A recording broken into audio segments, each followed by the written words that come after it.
भगवान कृष्ण ने जब देह छोड़ी तो उनका अंतिम संस्कार किया गया। उनका सारा शरीर तो पांच तत्व में मिल गया, लेकिन उनका हृदय बिल्कुल सामान्य एक जिंदा आदमी की तरह धड़क रहा था और वो बिल्कुल सुरक्षित था। उनका हृदय आज तक सुरक्षित है, जो भगवान जगन्नाथ की काठ की मूर्ति के अंदर रहता है और उसी तरह धड़कता है। ये बात कम लोगों को पता है।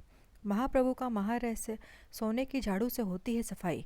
महाप्रभु जगन्नाथ श्री कृष्ण को कलयुग का भगवान भी कहते हैं। पूरी उड़ीसा में जगन्नाथ स्वामी अपनी बहन सुभद्रा और भाई बलराम के साथ निवास करते हैं। मगर रहस्य ऐसे हैं कि आज तक कोई न जान पाया। हर 12 साल में महाप्रभु की मूर्ति को बदला जाता है। उस समय पूरे शहर में ब्लैकआउट कर दिया जाता है, यानी पूरे शहर की लाइट बंद कर दी जाती है।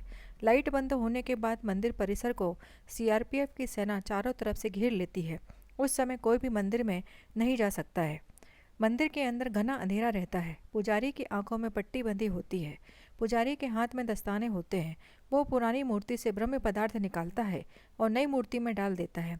यह ब्रह्म पदार्थ क्या है, आज तक किसी को नहीं पता। इसे आज तक किसी ने नहीं देखा। हजारों सालों से ये एक मूर्ति से दूसरी मूर्ति में ट्रांसफ़र किया जा रहा है।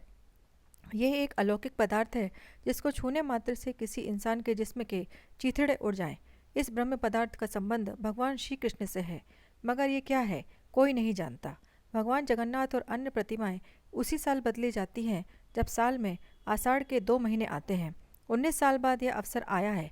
वैसे कभी कभी 14 साल में भी ऐसा होता है। इस मौके को नव कलेवर कहते हैं।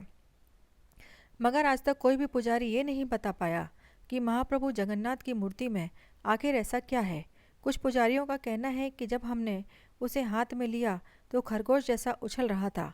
आंखों में पट्टी थी, हाथ में दस्ताने थे, तो हम सिर्फ महसूस कर पाए। आज भी हर साल जगन्नाथ यात्रा के उपलक्ष्य में सोने की झाड़ू से पुरी के राजा खुद झाड़ू लगाने आते हैं। भगवान जगन्नाथ मंदिर के सिंहद्वार से पहला कदम अंदर रखते ही समुद्र की लहरों की आवाज़ अंदर सुनाई नहीं देती। जबकि आश्चर्य में डाल देने वाली बात यह है कि जैसे ही आप मंदिर से एक कदम बाहर रखेंगे, वैसे ही समुद्र की आवाज़ सुनाई देगी। आपने ज़्यादातर मंदिरों के शिखर पर पक्षी बैठे उड़ते देखे होंगे, लेकिन जगन्नाथ मंदिर के ऊपर से कोई पक्षी नहीं गुजरता। झंडा हमेशा हवा की उल्टी दिशा में लहराता है। दिन में किसी भी समय भगवान जगन्नाथ मंदिर के मुख्य शिखर की परछाई नहीं बनती है। भगवान जगन्नाथ मंदिर के 45 मंजिला शिखर पर स्थित झंडे को रोज बदला जाता है। ऐसी मान्यता है कि अगर एक दिन भी झंडा नहीं बदला गया तो मंदिर 18 सालों के लिए बंद हो जाएगा। इसी तरह भगवान जगन्नाथ मंदिर के शिखर पर एक सुदर्शन चक्र भी है, जो हर दिशा से देखने पर आपके मुंह की तरफ दिखता हुआ नजर आता है। भगवान जगन्नाथ मंदिर की रसोई में प्रसाद पकाने के लिए मिट्टी के 7 बर्तन एक दूसरे के ऊपर रखे जाते हैं, जिसे लकड़ी की आग से ही पकाया जाता है।